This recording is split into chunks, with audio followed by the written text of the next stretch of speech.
Aparentemente, não há nada que possa ser feito contra atos inconstitucionais feitos pelo próprio STF. O Estado de Direito falhou. Esse é o Visão Libertária, sua fonte de informações descentralizadas e distribuídas. Recentemente, o ministro Luiz Roberto Barroso se reuniu com vários líderes de partidos no Congresso Nacional, numa clara ação política visando derrubar uma PEC, que era, na época, capitaneada pelo Executivo e que, até então, encontrava amplo apoio no Legislativo, a PEC do voto impresso. Não se sabe que tipo de argumentos Barroso usou nessas conversas, mas eles foram certamente argumentos bastante efetivos. De qualquer forma, uma ação direta da Suprema Corte junto ao Legislativo viola frontalmente a independência de poderes e o princípio da inércia jurídica, princípio basilar esperado de qualquer juiz. O juiz nunca toma iniciativa, ele é chamado a resolver um problema. Esse mesmo princípio foi frontalmente atacado com 3 ações criadas de ofício pela Suprema Corte visando investigar atos supostamente antidemocráticos e fake news contra o Supremo. Inquéritos novamente iniciados de ofício, sem provocação da PGR, claramente motivados politicamente. Mais do que isso, deram motivo a prisões ilegais de várias pessoas que estavam apenas se manifestando contra decisões do Supremo, bem como prisões de deputados e de um líder de partido, que afrontam completamente as normas constitucionais. No entanto, a Constituição, você sabe, é só um livro, um monte de papel rabiscado. Em tese, quem interpreta a Constituição é a própria Suprema Corte. Como resolver o problema da Suprema Corte que pratica atos inconstitucionais? Porque, por óbvio, como já fizeram antes, os ministros vão dizer que tais atos são sim constitucionais, por mais que afrontem claramente o que está escrito na Constituição. Ah, mas a Constituição incluiu o chamado sistema de freios e contrapesos. Um poder fiscaliza o outro. No caso da Constituição brasileira, o Senado, neste caso, pode fazer o impeachment de membros do Supremo que agem contra o interesse constitucional. Porém, isso nunca aconteceu no passado, porque o fato do Supremo também poder agir contra senadores e de forma muito mais rápida e direta gera o receio em muitos senadores de fazer algo neste sentido. Mas o pior nem é isso. O problema é que, lembra, é o STF quem interpreta a Constituição. E a Constituição vem até antes dos freios e contrapesos previstos na Constituição. Então, se, por hipótese, o Senado iniciar o impeachment de um membro do Supremo, seria muito fácil e simples para os outros ministros do Supremo considerarem tais processos inconstitucionais. Olha que coisa, se é a Constituição que define tudo, quem manda na Constituição tem, na prática, poderes absolutos. Qualquer ação tomada pelo Poder Executivo, por Bolsonaro, contra essas ações inconstitucionais do Supremo, serão rapidamente vistas como inconstitucionais. Da mesma forma, uma ação tomada pelo Parlamento, pelo Poder Legislativo, igualmente seria considerada inconstitucional. Ao final, o Supremo virou um núcleo ditatorial absolutista que faz o que quer, porque pode dizer a qualquer momento que suas ações são sim constitucionais e ponto final. Esse problema é notório em sistemas hierárquicos. No final, na ponta, sempre vai haver um poder absoluto. A situação atual política brasileira mostra muito facilmente que segregação de poderes, freios e contrapesos, Estado democrático de direito tem exatamente o mesmo nível de autoritarismo que qualquer ditadura.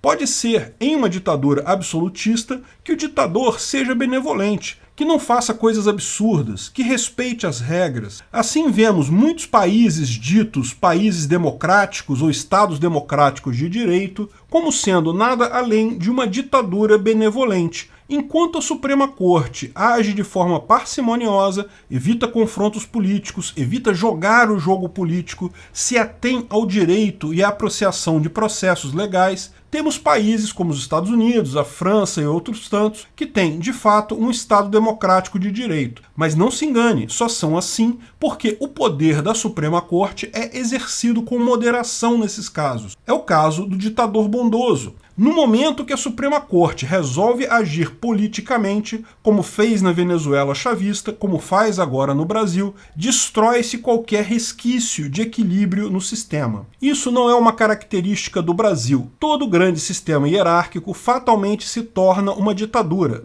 Essa regra é bem conhecida pelo pessoal da esquerda. Robert Michels, um sociologista italiano de origem alemã, que era abertamente socialista, muito ligado à política, se autodenominava anarco-sindicalista, expressava esse princípio básico já em 1911, chamando-o de Lei de Ferro da Oligarquia. Ele observou que democracia, eleições e coisa e tal funcionam muito bem em organizações pequenas em que as pessoas conhecem umas às outras. Se trata de um sistema que permite facilmente resolver conflitos inevitáveis em um grupo de pessoas que, por razões físicas, precisa conviver junto, por exemplo, um condomínio. Essa solução, porém, a solução da democracia, não tem escalabilidade. No momento que você tem uma organização hierárquica a partir de um determinado tamanho, um governo, um Estado democrático de direito, que se supõe controla milhões de pessoas via democracia, isso gera um problema. Se torna economicamente viável alguém viver dentro do sistema, corrompendo o mesmo.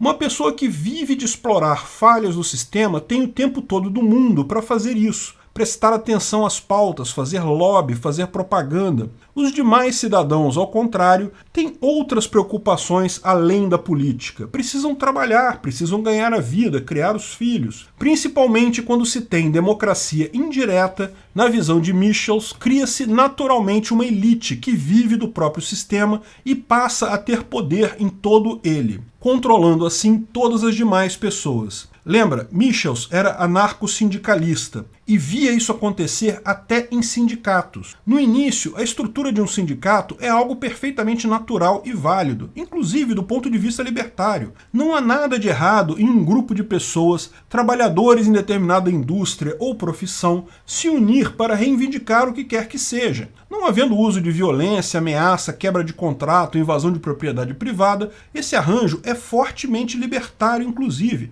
Mais que isso, gera efeito de fato. Mas o que Michels percebia é que quando os sindicatos começavam a ficar muito grandes, passavam a ser controlados por um grupo cada vez mais focado no poder em si, cada vez mais usando os subterfúgios da eleição para aumentar o próprio poder. Cada vez mais ficavam distantes das preocupações dos trabalhadores em si. Veja que curioso, grandes empresas sempre partiram de fontes de poder. Empresas tipicamente tendem a crescer de um grupo de fundadores. Sempre foram, de certa forma, equiparáveis a monarquias. Pessoas que nunca se furtaram a deixar claro que são donas da empresa. Podem até ser ditadores benevolentes, acatam sugestões e pedidos dos empregados, mas a empresa pertence a uma pessoa, ou a um grupo de pessoas. A observação de Michels era que sindicatos que se propunham a ser coisas totalmente diferentes, democráticos e todo e tal, à medida que cresciam, pareciam-se cada vez mais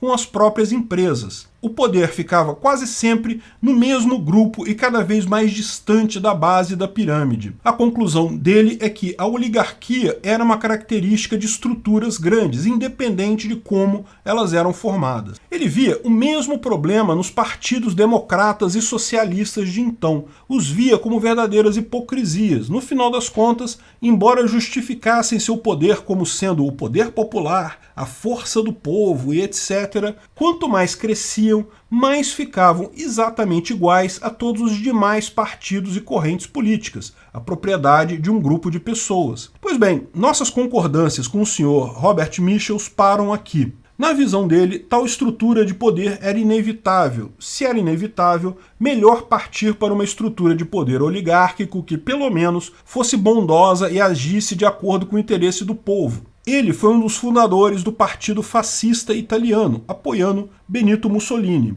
Ele acertou o problema, mas errou a solução, errou de longe. Porque qualquer pessoa que te diga que sabe qual é o interesse do povo está mentindo. Ninguém sabe o interesse do povo que não seja o povo em si. E a solução não está nem na democracia nem na ditadura, mas no livre mercado. De fato, é nítida a visão que existe uma elite sociopolítica brasileira que atua em seu próprio proveito. O STF claramente faz parte desse arranjo. Mas ao contrário do que muita gente pensa, não serve à extrema esquerda do PT e do PSOL, serve aos políticos de centro-esquerda brasileiros, principalmente o PSDB e o PMDB. Essa estrutura se vê ameaçada no Brasil por Bolsonaro e reage por puro desespero. Não tenha dúvida, eles têm sim muito poder. Os membros do STF não estão comprando essa briga por eles mesmos. Existe um número significativo de políticos, burocratas, figuras ocultas de Brasília embalando e apoiando esses ataques do STF. E não é só aqui. Nos Estados Unidos, essa mesma elite se sentiu ameaçada por Trump e na Europa por um conjunto de líderes mais à direita. Muita gente chama isso de Deep State. Eu discordo disso no sentido de que não é uma organização formal. É ao contrário, o interesse de um grupo de pessoas que acaba agindo dessa forma. O fato é que a solução para o problema apontado por Michels não é usar mais violência para conter a violência. A ideia de usar uma violência maior para resolver a violência menor é um beco sem saída que falha todas as vezes que é tentado. A solução é muito mais simples que isso. É a informação descentralizada e distribuída. Os grupos que conseguem se alojar nas grandes estruturas e as explorar só conseguem fazer isso devido à assimetria de informação. Eles têm muito mais informação sobre o que está acontecendo que a média geral das pessoas. No momento que todos têm informação ampla, gratuita, acessível, duas coisas acontecem. Primeiro, que nos aproximamos mais do caso da democracia em pequenos grupos, em que todos conhecem todos e aí a democracia funciona. Mas principalmente a informação torna as estruturas hierárquicas desnecessárias e custosas. A solução para o princípio de ferro da oligarquia é a informação, e isso basta.